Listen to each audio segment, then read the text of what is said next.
Good afternoon, everybody. How's everybody doing? It's Claude and Jessica living in the Philippines. And building a house in the Philippines. Well, it was interesting seeing we weren't there when it started.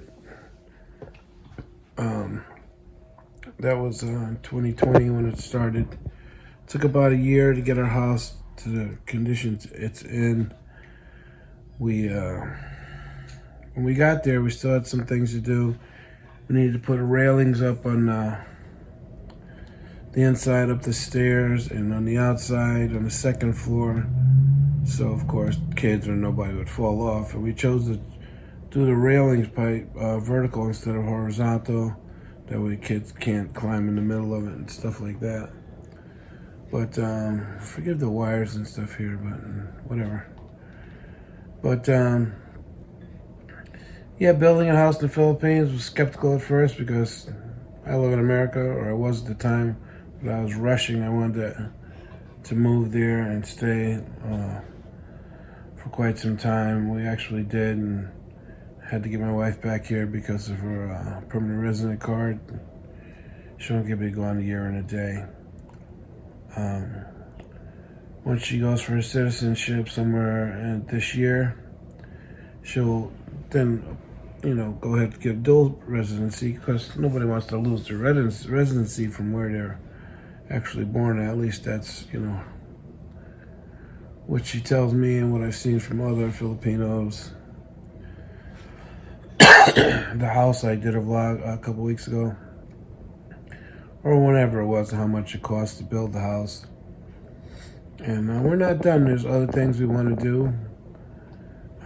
The front porch thing we made on the bottom, we're going to work on that and close it so you can actually sit out there and not get wet. And, when people walk by, they always look at the house. We actually just enclosed part of it with, I don't know if you want to call it a tarp, but on our fence where the barbed wire is, we added something enclosing and more solar light on the outside. We actually did a solar light for the Christmas lights upstairs, but we did that before too, but they burnt out. Solar lights inside the house. Got some solar lights in my father-in-law's house right next door. So when there's brown out, you ain't gotta worry about it, light candles. But we want to get his roof replaced too. It needs it really bad. But building the house there was interesting. Constantly, sending money, and we were feeding the workers there. My wife's uncle. They take breaks. My mother-in-law did the cooking. We supplied the money for that. Supplied the money for all the hollow blocks. Everything else, we were constantly. We used Western Union for that. But it worked out fine. It's just when they went to pick up the money, they made sure they were safe and everything. So we actually built the house sitting in our basement, hiding from the bug that was going around. And 2 flights got canceled. Actually, one got canceled. They canceled the other. Then finally, they opened up the Philippines for Balikbayan people. My wife going back, and me and my son were able to get there because of the Balikbayan privileges. And yeah, we're still missing it. I still miss it, but we have our life here at the moment. And the plans my wife and I have together for our kids. A while back, somebody watched one of the vlogs that says, Claude, I should settle down to one place. I mean, I don't know. I've been moving around for a lot. I spent 15 years in Massachusetts. I'm from Connecticut. Raised my daughters there in Massachusetts. But, we like it here where we are in Texas. It's not a big city. You run into people all the time that you see.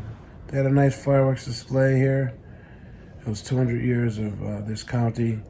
And there was a nice police presence because you go to crowded places nowadays and you think twice about, whether you want to be there and bring in your family because people are crazy nowadays.